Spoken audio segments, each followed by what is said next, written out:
Chapter 24. As Second Advent conferences, prayer meetings, and social occasions were multiplying in various directions in the land, so in like manner opposition arose. Presidents and professors of theological seminaries, learned and unlearned, ministers and laymen, religious and political newspapers, and prejudiced individuals labored hard by fair means and foul to disprove what they called Miller's doctrine. Many of them assailed his character and denounced him in most violent terms. That they were unacquainted with his reputation, and also the work in which he was engaged, will be manifestly evident from the following extracts from his apology and defense. He dates his conversion from A.D. 1816 and says, quote, "I was constrained to admit that the Scriptures must be a revelation from God. They became my delight, and in Jesus I found a friend. I then devoted myself to prayer and reading of the Word.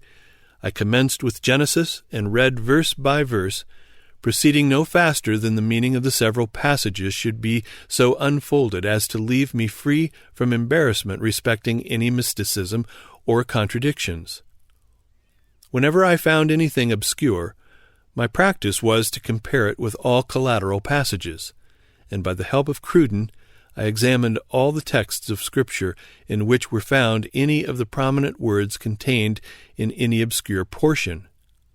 Then by letting every word have its proper bearing on the subject of the text, if my view of it harmonized with every collateral passage in the Bible, it ceased to be a difficulty. In this way I pursued the study of the Bible, in my first perusal of it, for about 2 years, and was fully satisfied that it is its own interpreter. I was thus brought in 1818, at the close of my 2 years' study of the Scriptures, to the solemn conclusion that in about 25 years from that time all the affairs of our present state would be wound up, with the solemn conviction that such momentous events were predicted in the Scriptures to be fulfilled in so short a space of time. The question came home to me with mighty power regarding my duty to the world in view of the evidence that had affected my own mind. If the end was so near, it was important that the world should know it. Various difficulties and objections would arise in my mind from time to time. In this way I was occupied for 5 years from 1818 to 1823. I continued to study the Scriptures and was more and more convinced that I had a personal duty to perform respecting the matter. When I was about my business, it was continually ringing in my ears, "Go and tell the world of their danger." This text was constantly occurring to me, Ezekiel 33, verses 8 and 9. I did all I could to avoid the conviction that anything was required of me, and I thought that by freely speaking of it to all, I should perform my duty, and that God would raise up the necessary instrumentality for the accomplishment of the work. I prayed that some minister might see the truth and devote himself to its promulgation, but still I was impressed, "Go and tell it to the world. Their blood will I require at thy hand." I tried to excuse myself to the Lord for not going out and proclaiming it to the world. I told the Lord that I was not used to public speaking, and that I had not the necessary qualifications to gain the attention of an audience, and that I was very diffident, and feared to go before the world, that they would not believe me, nor hearken to my voice, that I was slow of speech and of a slow tongue. But I could not get relief. In this way I struggled on for 9 years longer, pursuing the study of the Bible. I was then 50 years old, and it seemed impossible for me to surmount the obstacles which lay in my path to successfully present it in a public manner. One Saturday after breakfast in the summer of 1833, I sat down at my desk to examine some point, and as I arose to go out to work, it came home to me with more force than ever, "Go and tell it to the world." The impression was so sudden, and it came with such force, that I settled down into my chair saying, "I can't go, Lord." "Why not?" seemed to be the response. And then all my excuses came up, my want of ability, etc. But my distress became so great I entered into a solemn covenant with God that if He would open the way, I would go and perform my duty to the world. "What do you mean by opening the way?" seemed to come to me. "Why," said I, "if I should have an invitation to speak publicly in any place, I will go and tell them what I find in the Bible about the Lord's coming." Instantly all my burden was gone, and I rejoiced that I should not probably be thus called upon, for I had never had such an invitation. My trials were not known, and I had but little expectation of being invited to any field of labor. In about half an hour from this time, before I had left the room, a son of Mr. Guilford of Dresden, about 16 miles from my residence, came in and said that his father had sent for me and wished me to come home with him. Supposing that he wished to see me on some business, I asked him what he wanted. He replied that there was to be no preaching in their church the next day, and his father wished to have me come and talk to the people on the subject of the Lord's coming. I was immediately angry with myself for having made the covenant I had. I rebelled at once against the Lord and determined not to go. I left the boy without giving him any answer and retired in great distress to a grove nearby. There I struggled with the Lord for about an hour, endeavoring to release myself from the covenant I had made with him, but I could get no relief. It was impressed upon my conscience, "Will you make a covenant with God and break it so soon?" And the exceeding sinfulness of thus doing overwhelmed me. I finally submitted and promised the Lord that if he would sustain me, I would go, trusting in him to give me grace and ability to perform all he should require of me. I returned to the house and found the boy still waiting. He remained until after dinner, and I returned with him to Dresden. The next day, which, as nearly as I can remember, was about the first Sunday in August 1833, I delivered my first public lecture on the Second Advent.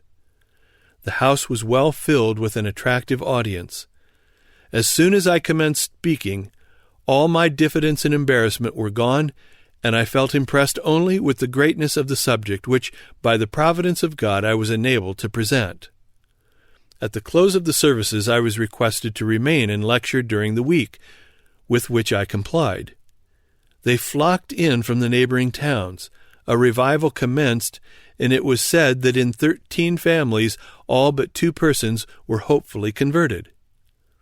On Monday following, I returned home and found a letter from Elder Fuller of Poultney, Vermont, requesting me to go and lecture there on the same subject.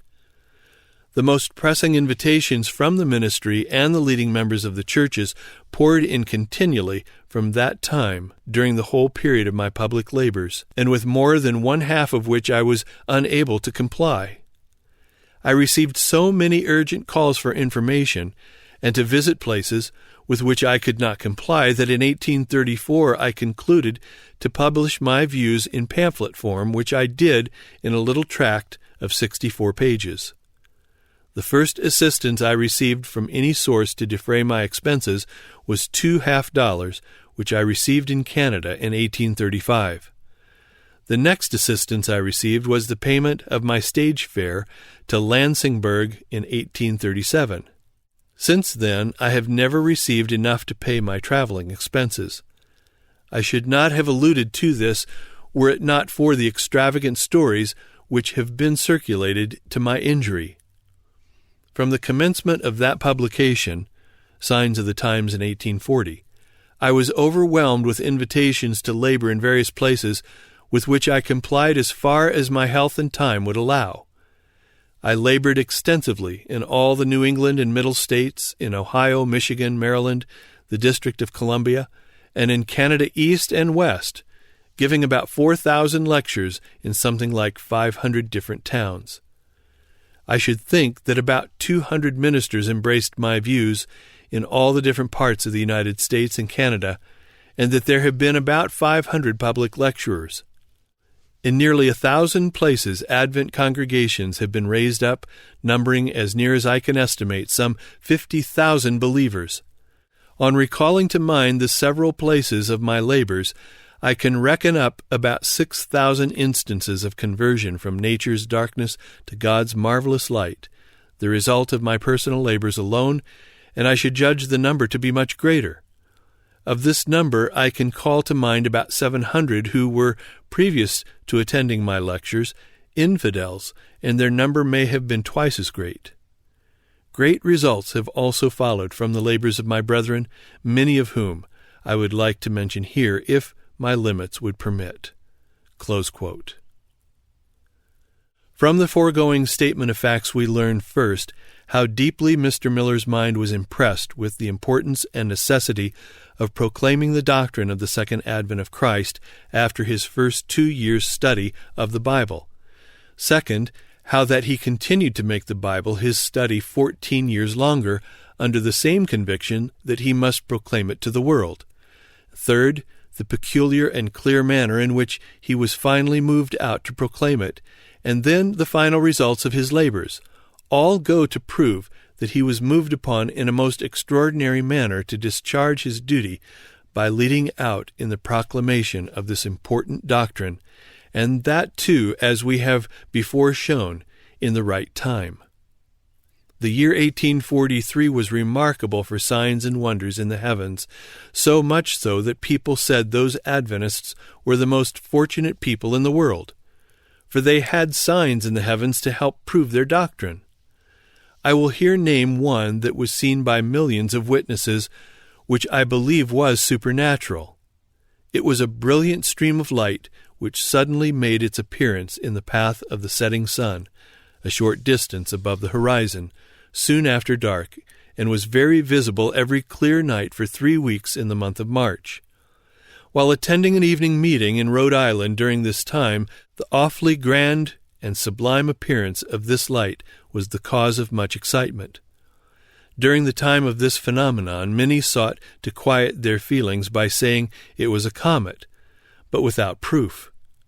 I will here give a few statements from different authors, selected from a small pamphlet entitled Modern Phenomenon of the Heavens by Henry Jones. From the New York Herald, quote, "The strange sign in the heavens, the mystery which continues to hang over this strange and unknown visitor to our usually quiet solar system, has very greatly increased the excitement in relation to it." Close quote. From the Hydrographical Office, Washington, D.C., quote, "The strange light. Soon after we had retired, the officer of the watch announced the appearance of the comet in the west. The phenomenon was sublime and beautiful.